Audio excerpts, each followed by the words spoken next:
Hey dudes, it's the Wicker Boy here. I'm bringing you a review of Dakota The Rise and Fall of American Scumbag. This is like the second film of these I'm reviewing. I do have another one to do, which I will be doing hopefully tomorrow, get it up.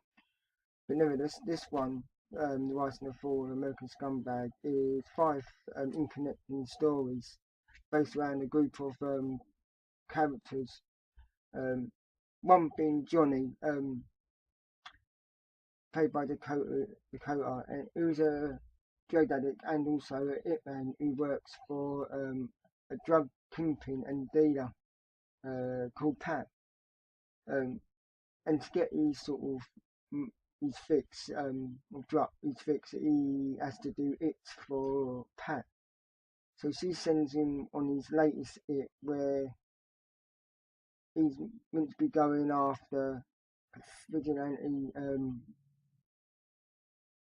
wheelchair guy who's going around, who's just killed one of her dealers on his turf.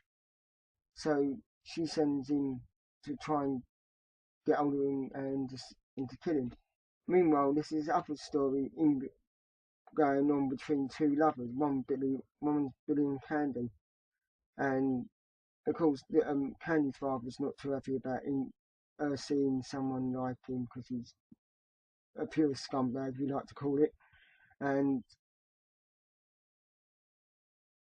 together, and she's also got a massive drug habit herself, and to sort of get money for to help her out with her habit, and he concocts a plan to get insurance money off his father by killing him.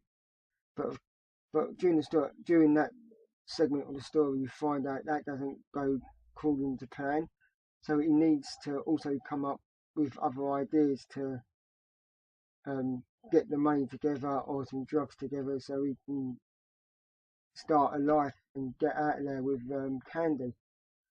But this doesn't go according to sort of plan either, and it sends Johnny on his path. So all these sort of stories that are going on will connect with each other throughout the film, and because of Dakota's really good editing style, it doesn't get confusing at all. There's never any sort of holes in between, and so they interconnect together with no problem. He's the writer, director, star, and producer and editor of the film, and he does the photography. Again, with like his previous film, he has another good, unique style of photography where in previous film he uses a tint. This is more. He doesn't use that sort of style. This is more sort of used normally. So again, because he uses good lighting, and obviously like he uses the lighting from the lights from, he always films at night as well. So he's using the street lights and natural lighting we like to call it, and it goes so well. And like in previous one, you've got shots of roadkill and things like that, and some feces and some gross out shots like that together. What goes in between the story, again edited in a way so that it all fits well. Like I said, all the characters are all great. I mean, they all are meant to be pure scumbags, but they're engaging to go with it. Then they are really great at what they're doing, and he's got a master of getting the characters to do their job well as well. I mean, they're good actors in themselves as well. So, but he has a way of just getting them to get it all out the way he wants.